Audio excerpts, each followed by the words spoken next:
Hello everyone, you are watching Learning with Sanjeev with me Sanjeev Tungana. Today we are going to discuss about the question over here. हामी आज सेटसँग related एउटा question discuss गर्दैछौँ र सेटमा ratio भएको टाइपको question चाहिँ कसरी सल्भ गर्ने त्यो मध्येमा एउटा यो क्वेसन हेर्दैछौँ। क्वेसन पढ्दैछु। In a survey of 825 farmers, 125 of them were not using any type of fertilizer in farming. 150 of them were using chemical as well as organic fertilizer. The ratio of the number of only chemical fertilizer user to that of only organic fertilizer user is 5:6. Now we have to find the number of chemical fertilizer users. Second, how many of them were using only one type of fertilizer. Third, how many of them were not using organic fertilizer, and at last we have to show the information in Venn diagram also. Okay, first of all we have to start from let. We have to suppose let. Okay, for let we have to see the name of two set. One is chemical using two types of fertilizer.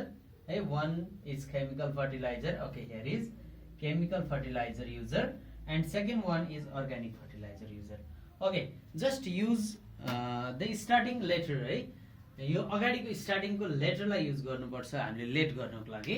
Okay, I am writing here like this.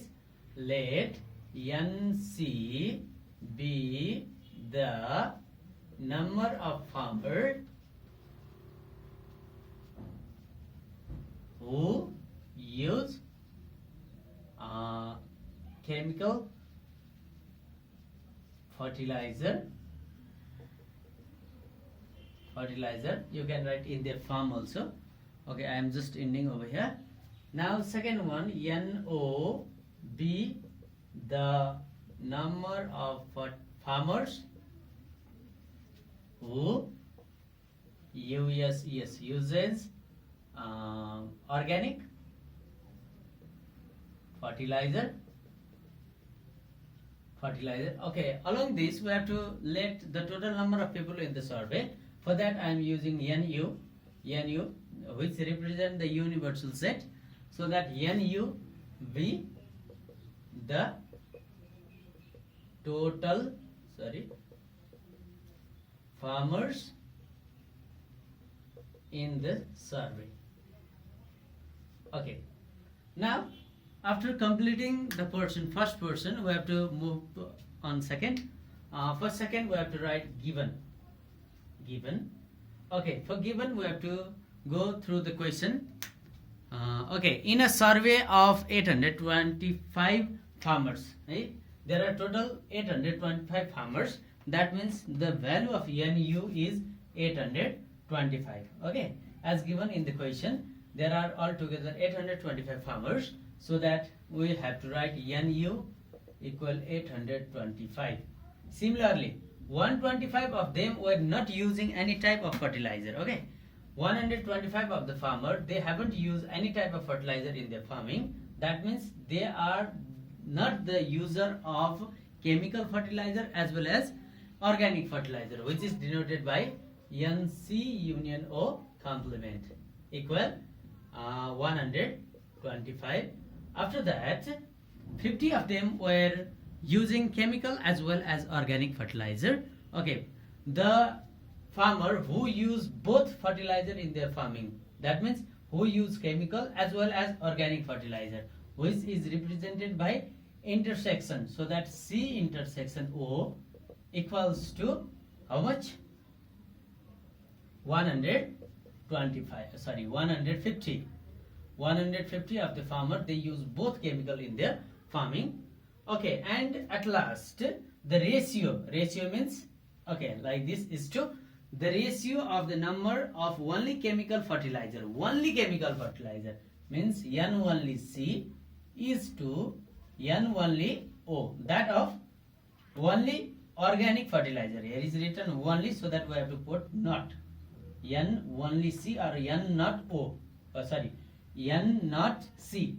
Okay, you can say anything, N only or N not. Okay, equal 5:6. Now I am going to rub this question. Okay, and at first find the number of chemical fertilizer users. That means in A we have to find N, C equal of what? B, we have to find how many of them were using only one type of fertilizer. That means only the number of people who use only chemical plus the number of user who use organic only equal what? We have to find out the two value and add in a same place. Now see how many of them were not using organic fertilizer.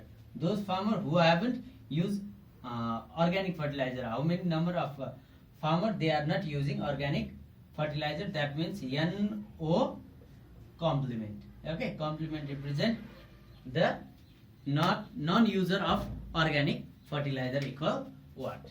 And D we have to show in Venn diagram. Okay, after completing this portion, okay, यो पोर्सनलाई complete गरिसकेपछि अब हामी जहिले पनि van diagram बनाउँदा सजिलो हुन्छ. So that यो एउटा पेज भयो, मानौं यो कपीको पाना भयो. Suppose this one is a page from a copy. Okay, you just write lead over here, I think, and given on the vertical portion. Okay, vertical portion, at that time there will be some empty space over here. है, given यति ठाउँमा लेखिसकेपछि यो ठाउँमा अलिकति खाली ठाउँ हुन्छ. यही ठाउँमा भेन डायग्राम बनायो भने चाहिँ हामीलाई हेर्दाखेरि प्रेजेन्ट गर्दाखेरि राम्रो देखिन्छ है त. सेम अहिले मैले त्यही गर्दै छु. यो ठाउँमा भेन डायग्राम बनाउँछु. हेर, यो ठाउँमा भेन डायग्राम बनाएपछि यो तलको ठाउँ जुन खाली हुन्छ, यो खाली ठाउँमा हामीले सोल्युसन गर्नलाई सजिलो हुन्छ है त. ओके, यो पोर्सनमा मैले भेन डायग्राम बनाउँदै छु. यो पोर्सनमा भेन डायग्राम बनाए है. र यो पोर्सनमा भेन डायग्राम बनाउनुको अर्को एउटा फाइदा पनि छ. जस्तो क्वेशनले सुरुमा भेन डायग्राम बना भने पनि अथवा लास्टमा भेन डायग्राम बना भने पनि हामीले यो साइडमा भेन डायग्राम बनाइदियो भने त्यो सुरुमा बनाएको कि लास्टमा बनाएको भन्ने चाहिँ थाहा हुँदैन. त्यसैले त्यस्तो केसमा एक्जामिनरले चाहिँ कपी चेक गर्दा यो के भेन डायग्राम सुरु अन्त्य भन्ने थाहा नभएपछि उसले मार्क्स काट्नलाई पाउँदैन है त. ओके, यसकै तलपट्टि भेन डायग्राम बनायौं भने चाहिँ हामीलाई क्वेशनले त डी नम्बरमा भेन डायग्राम सोधेको छ भने दुईचोटी भेन डायग्राम बनाउनु पर्यो. एकचोटी यहाँनिर हामीले इन्फर्मेसन गर्नको लागि यानी कि सल्भ गर्न भेन डायग्राम बनाउनु पर्यो. ए बी सी पत्ता लगाउनु पर्यो अनि डी मा फेरि अगेन सोइङ भेन डायग्राम भनेर लेख्नु पर्यो है. त्यो डबल दुईचोटी लेख्न नपरोस् भनेर पनि हामीले यो साइडमा भेन डायग्राम बनायो भने सजिलो हुन्छ. ओके, सी नाउ ओ. नाउ NU यहाँनिर U छ, युनिभर्सल सेट जुन भनेको 825 दिएकै छ. त्यसपछि अब हामी यहाँ भेन डायग्राममा के राख्न सक्छौं हेर्दैछौं है त. हामी भेन डायग्राममा रेशियो वाला नम्बर राख्न सक्दैनौं. यहाँ N1 C भनेको यहाँ 5 या 6 मात्र लेख्न सक्दैनौं. यदि रेशियो आयो भने म्याथमेटिकल केसमा हामीले लेट गर्नुपर्छ. के लेट गर्नुपर्छ त भन्दाखेरि late N1 C and N1 O be 5x and 6x. हामीले यति कुरा लेट गर्दैम. यति लेट गरिसकेपछि हेर, यो पोर्सन लेट गरिसकेपछि अब N1 C को ठाउँमा हामीले 5x लेख्न सक्छौं, N1 O को ठाउँमा 6x लेख्न सक्छौं. यसरी यो रिप्रेजेन्ट गरेको भ्यालु लेख्नलाई अप्ठ्यारो भइरहेको छ भने यहाँनिर तिमीहरूले कम्प्लिट ल्याङ्ग्वेज लेख्न पनि सक्छौ. कम्प्लिट ल्याङ्ग्वेज भने कस्तो त भन्दाखेरि the number of farmers who use chemical fertiliser only and the number of farmers who use organic fertilizer only be 5x and 6x respectively. है, यति कुरा लेख्दिन सक्छौ तिमीहरूले. त्यसपछि हामी सुरु गर्दै छौं. अब हेरौं N1 C भनेर दिएको छ रहेछ कति. N1 C लाई यहाँ 5x रहेछ, यो भनेको 6x रहेछ. पहिला ओन्ली पार्ट भर्दिए. अब त्यसपछि हामीले भर्नुपर्ने इन्टरसेक्सनको पार्ट हो. इन्टरसेक्सनको पार्ट कति दिइराछ? 150 दिइराको छ. ठीक छ है, यहाँसम्म 150 दिइराको छ भने अनि त्यसपछि कम्प्लिमेन्ट है.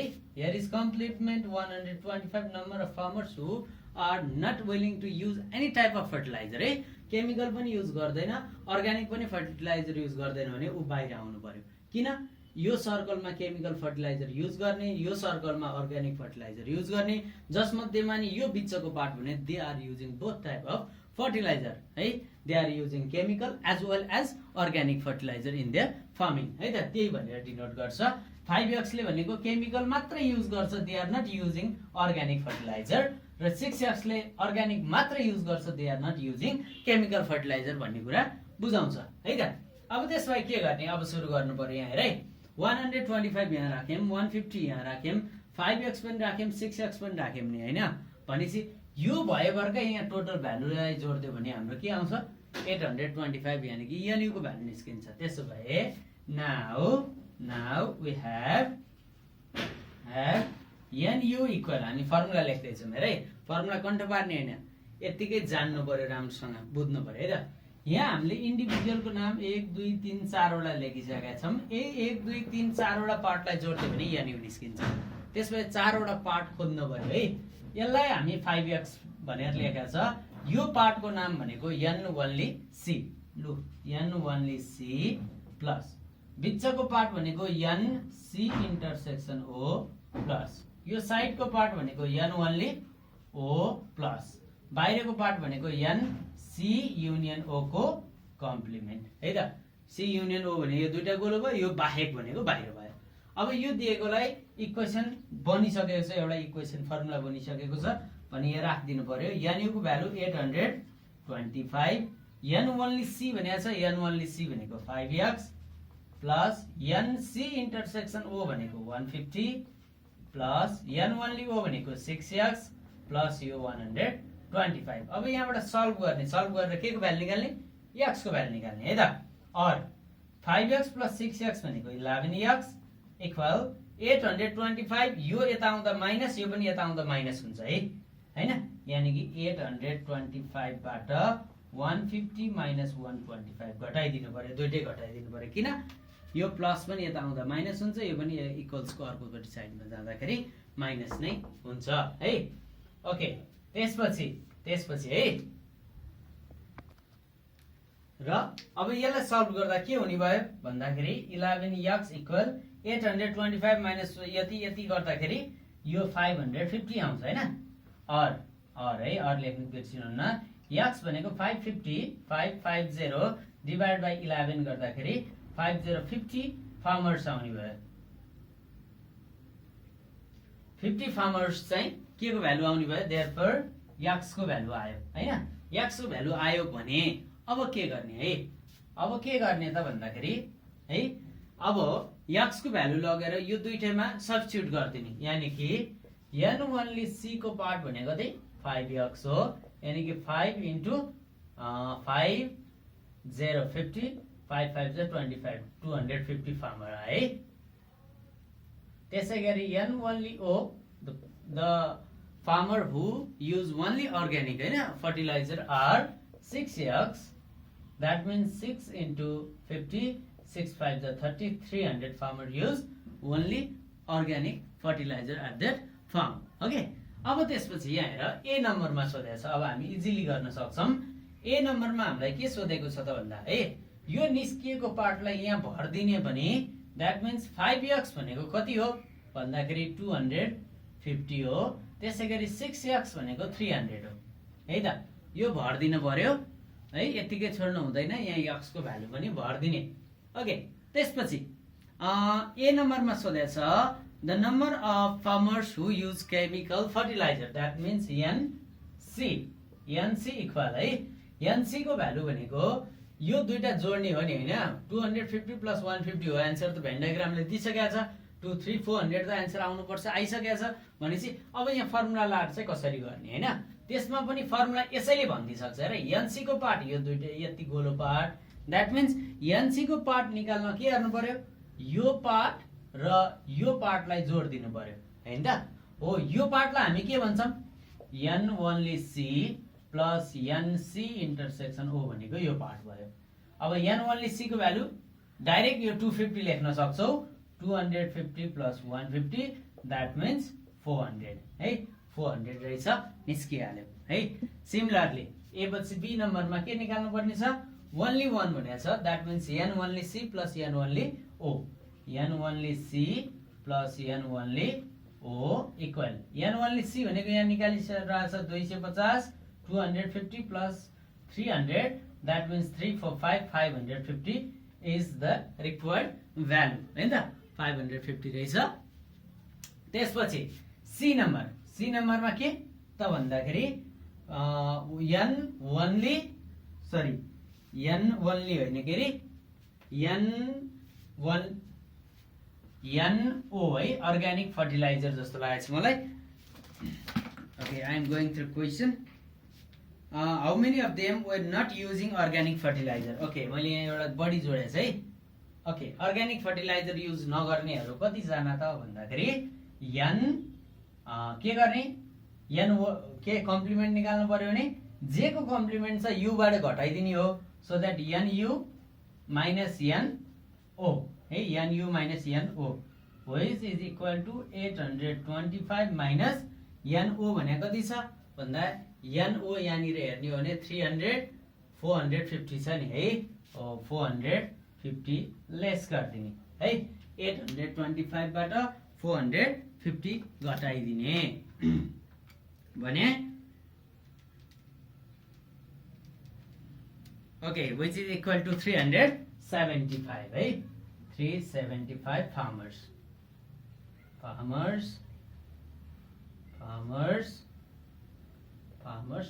है त। ओके यो एउटा आन्सर निस्किसकेपछि चाहिँ यसको पुच्छर के हो त्यो हाल्दिनु पर्छ है। अब त्यसपछि लास्टमा कन्क्लुजन मलाई यहाँ कन्क्लुजन दिने ठाउँ छैन so that I am rubbing this है। ओके लास्टमा कन्क्लुजन चाहियो।